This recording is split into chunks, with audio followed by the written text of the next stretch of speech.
Hello students, हम देखते हैं कि कई स्टूडेंट्स को पीरियोडिक टेबल पर कई डाउट्स रहते हैं। इसी डाउट्स को क्लियर करने के लिए हम ये वीडियो बना रहे हैं। सबसे पहले हम देखते हैं कि जो हमारी ओल्ड पीरियोडिक टेबल है,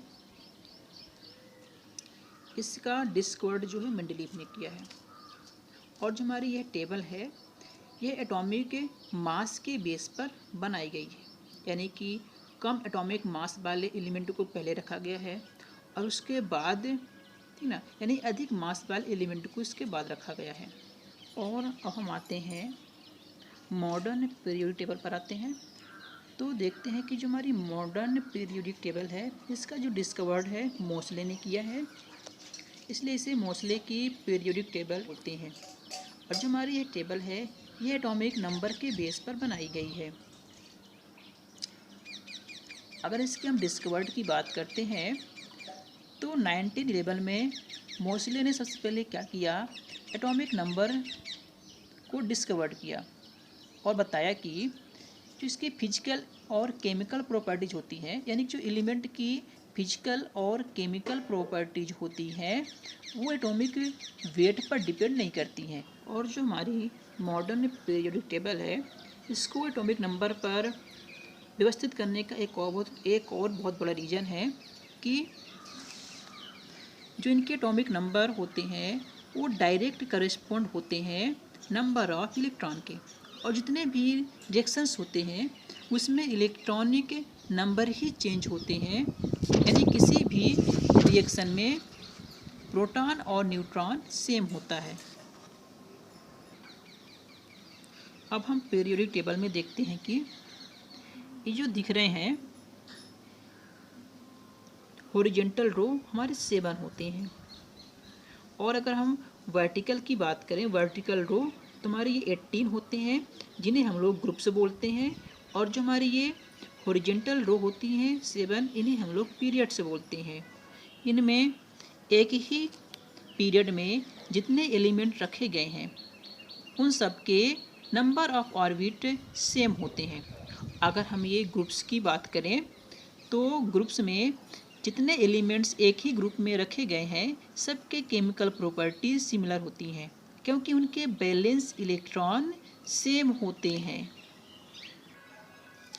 अब हम देखते हैं कि जो हमारी पूरी पीरियोडिक टेबल है, इससे 4 ब्लॉक में डिवाइड किया गया है।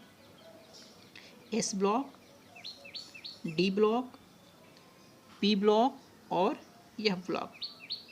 अब जितने एलिमेंट्स हैं, हम ये देखेंगे आखिर कौन से एलिमेंट्स को कौन से ब्लॉक में रखा जाएगा। तो हम क्या करेंगे, इसके लिए जितने भी एलिमेंट्स हैं हम इन सब का इलेक्ट्रॉनिक कन्फिग्रेशन करेंगे। और इलेक्ट्रॉनिक कन्फिग्रेशन करने पर जिस एलिमेंट का लास्ट इलेक्ट्रॉन जिस ब्लॉक में जाएगा वो उसी ब्लॉक का एलिमेंट कहलाएगा। जैसे यहाँ पर हम देखते हैं कुछ, जैसे पहले देखते हैं हम यहाँ पर, ये हमारा दिया गया है,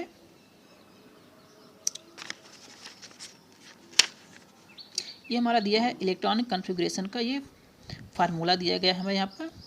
और इसको हम आगे देखेंगे, फिर अब बाउ नियम के थ्रू देखेंगे।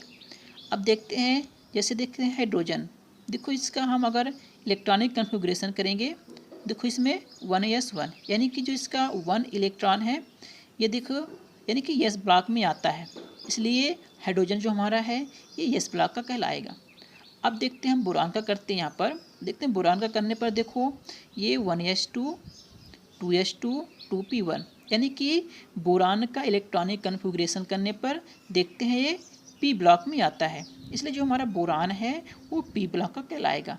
ऐसे ही हम सभी एलिमेंट्स का इलेक्ट्रॉनिक कन्फिग्रेशन करने पर हम पता कर सकते हैं कि कौन सा एलिमेंट किस ब्लॉक में जाएगा। अब देखिए इसमें अगर हम देखें तो ग्रुप 1 और 2, इन दोनों के जो एलिमेंट्स हैं, इन दोनों को एस ब्लॉक में रखा गया है, इसलिए ये दोनों ही ग्रुप के जो एलिमेंट्स हैं वो एस ब्लॉक के एलिमेंट्स कहलाते हैं। अब देखते हैं यहाँ पर हम 13 से 18 ये ग्रुप जो हैं रखे गए हैं, इसलिए इन ग्रुपों वाले एलिमेंट्स को हम पी ब्लॉक के एलिमेंट भी बोलते हैं। और 3 से 12 तक जितने भी आते हैं एलिमेंट्स, इन सबको डी ब्लॉक में रखा गया है। और इधर देखें नीचे आते हैं तो ये जो एलिमेंट्स है तो इसमें डाउट्स नहीं खाना है। जैसे देखो यहाँ पर आते हैं लेंथेनाइट्स जाते हैं, ठीक है ना। तो लेंथेनाइट के बाद जितने भी एलिमेंट्स होते हैं इन सबको यहाँ पर रखा गया है, यानी कि ये यहीं के एलिमेंट्स हैं, यहाँ से यहाँ पर अलग से रखे गए हैं। और जो ये वाले एलिमेंट्स हैं ये एक्टिनियम के बाद आते हैं, यानी एक्टिनियम के बाद जितने भी एलिमेंट्स हैं इन सबको यहाँ पर रखा गया है, फिर इसके बाद रखे गए हैं। अब हम इनके प्रॉपर्टीज़ की बात करते हैं। तो जो ये 1s वाले जितने भी एलिमेंट्स हैं ये एल्केलाइन मेटल कहलाते हैं। और जो ये सेकंड वाले हमारे यस ब्लॉक के सेकंड वाले जो एलिमेंट्स हैं ये सभी कहलाते हैं एल्केलाइन अर्थ मेटल कहलाते हैं। अब अगर हम बात करें यहाँ पर, अब अगर हम बात करें तो पी ब्लॉक में, तो पी ब्लॉक में जो हमारा ये 3 ग्रुप होता है इसको हम लोग इनर्ट गैस या नोबल गैस या जीरो ग्रुप भी बोलते हैं। क्योंकि ये जो इसमें इस ग्रुप में जितने भी एलिमेंट्स रखे गए हैं ये किसी भी एलिमेंट से साथ रिएक्शंस नहीं करते हैं। यानी कि ये जो हमारा 18 ग्रुप है, 18 ग्रुप के जितने भी एलिमेंट्स है ये किसी और एलिमेंट के साथ रिएक्शंस नहीं करते हैं। अगर हम 17 की बात करते हैं तो इन्हें हम लोग हैलोजन ग्रुप बोलते हैं, क्योंकि ये साल्ट बनाते हैं जैसे कि NaCl, KCl, ठीक ना, एटसेट्रा। अब अगर हम 16 की बात करते हैं तो इन्हें हम चेल्कोजेंस ग्रुप बोलते हैं, क्योंकि ये और या मिनरल होते हैं और ये ऑक्साइड या सल्फाइड फॉर्म में होते हैं। अब अगर हम 15 ग्रुप की बात करते हैं तो इनको निट्रोजन से बोलते हैं, क्योंकि ये सफोकेटिंग होते हैं। इसमें जितने भी गैस होती हैं वो पॉइजनिक होती हैं। अब अगर हम बात करें इसमें ग्रुप 11 की बात करते हैं तो इन्हें क्वाइंजेंस बोलते हैं, क्योंकि इसमें जितने भी एलिमेंट्स होते हैं उनके क्वाइंस बनाए जाते हैं। अब हम देखते हैं कि जो हमारी ये यस ब्लॉक है और ये पी ब्लॉक है, इन दोनों को ही सामूहिक रूप से हम लोग रिप्रेजेंटेटिव एलिमेंट बोलते हैं।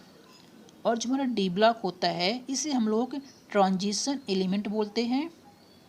और देखते हैं हम लोग यस ब्लॉक में देखते हैं तो इसमें इसको हम लोग लेंथेनाइट्स बोलते हैं और इसको बोलते हैं एक्टिनाइट्स बोलते हैं।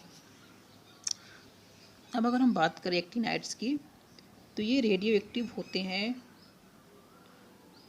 हैं और अनस्टेबल होते हैं और alpha beta gamma range emit करते हैं। इनका उपयोग कैंसर यानी कीमोथेरेपी में किया जाता है। अब हम इलेक्ट्रॉनिक कॉन्फ़िगरेशन की बात करते हैं। देखते हैं यस ब्लॉक का जो इलेक्ट्रॉनिक कॉन्फ़िगरेशन होता है वो NaS की पावर 1 to 2 होता है, जहाँ पर n का वैल्यू 2 से 7 हो सकता है जो पीरियड को शो करता है। अब देखिए बाकी भी हमारे P block, D block and या ब्लॉक इलेक्ट्रॉनिक कॉन्फ़िगरेशन दिए गए हैं, जिनसे उनके इलेक्ट्रॉनिक कॉन्फ़िगरेशन को समझ सकते हैं। Thanks for watch my video.